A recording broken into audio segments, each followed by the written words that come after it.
Have you got weed grasses in your lawn? Let me show you how I get rid of weed grass permanently.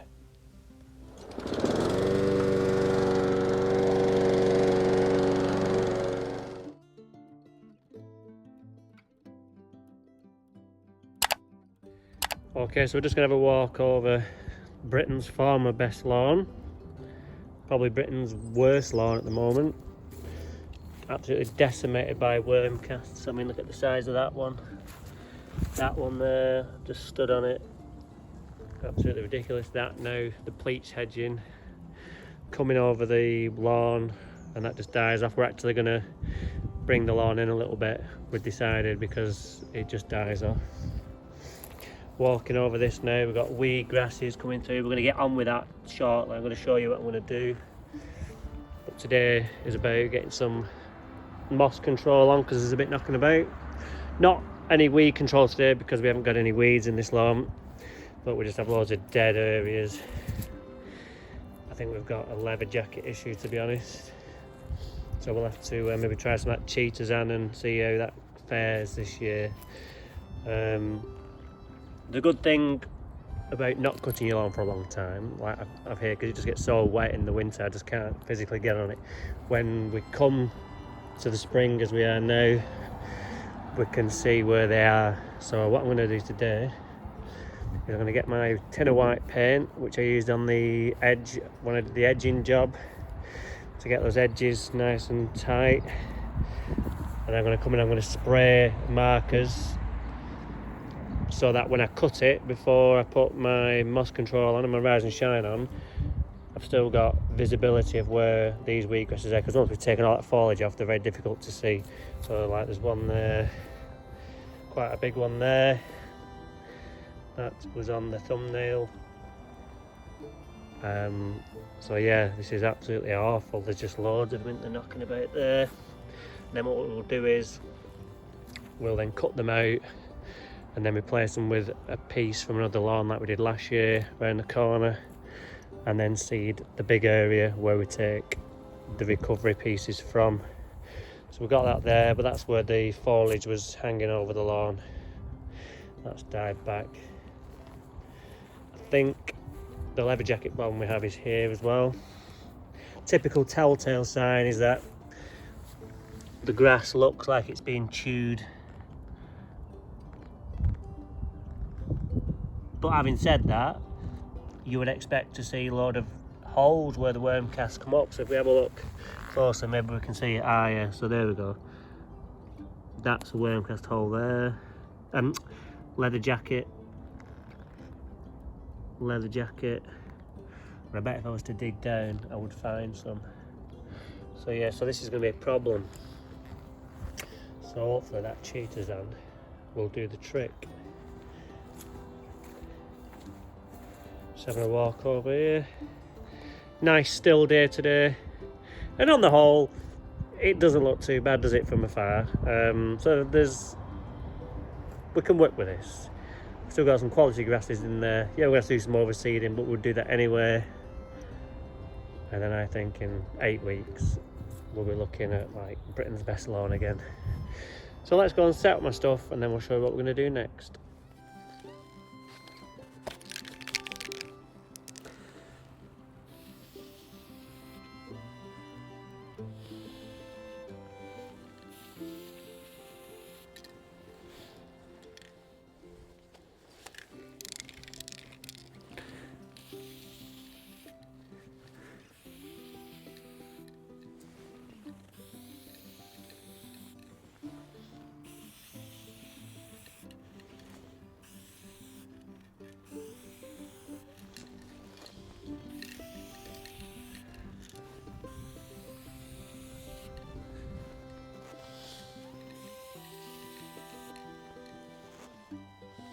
Okay, so I've just been over and sprayed the ones I can see. It's not great today because the sun's shining, and that lessens the effect of the eye on them weed grasses that you can see normally. So I've just done what I can for now and come back when it's a bit duller, and I think they'll stand out even more like they did the other day when I first saw them. Now, next job is to get it cut before I start digging some of these out. Like a penalty spot, that one.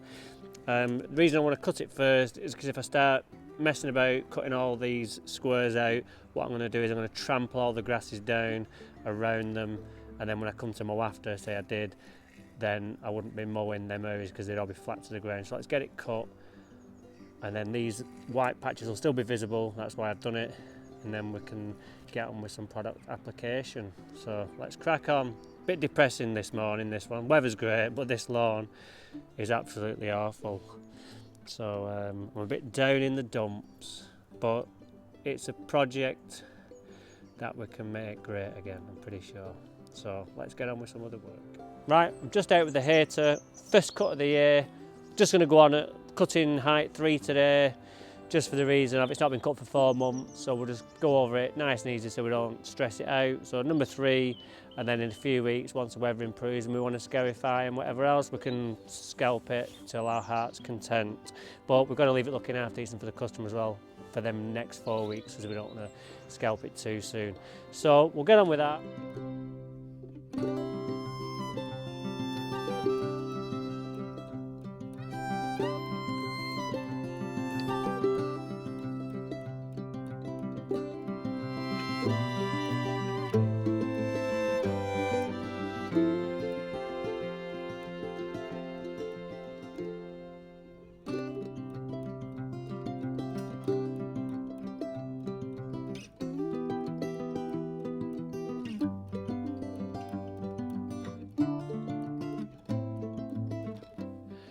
Right, okay, so what we're going to do now is, so we can replace the patches over there, I want to choose an area over here which has hardly got any or no weed grasses in it.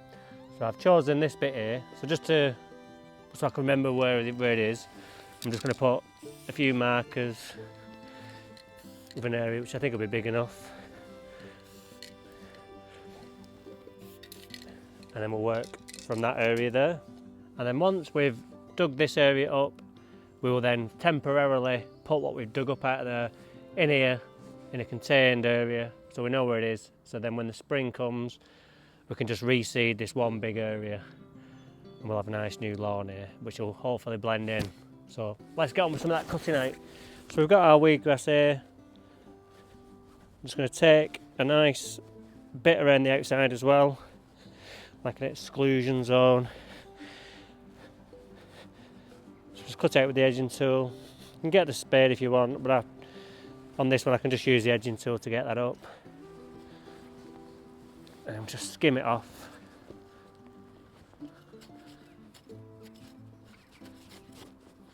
And it should come up in one square bit. And I'll show you what I'm going to do with this now over on the nursery plot. Okay, so I'm over at my nursery plot. I'm just going to put this square in the corner.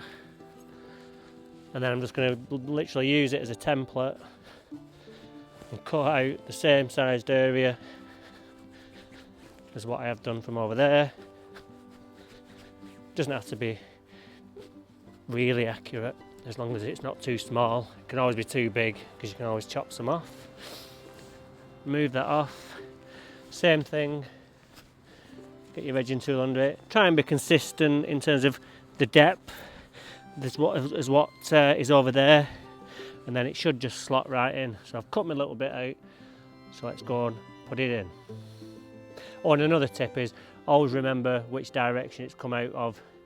So say that came out on that edge there, this edge has to marry up with that edge as to where it was. Nice little tip. Right, so we're back over here. I can just take this piece now and slot it in there. And literally we can just tamp it down.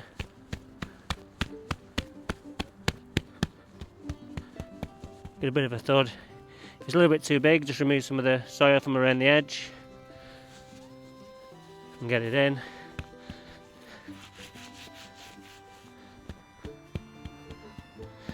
Give it a bit of a tap if you want. You don't have to worry about damaging the grasses because this is going to be overseeded and top dressed. So that is how you repair your weed grasses. Just now, about another 30 to do.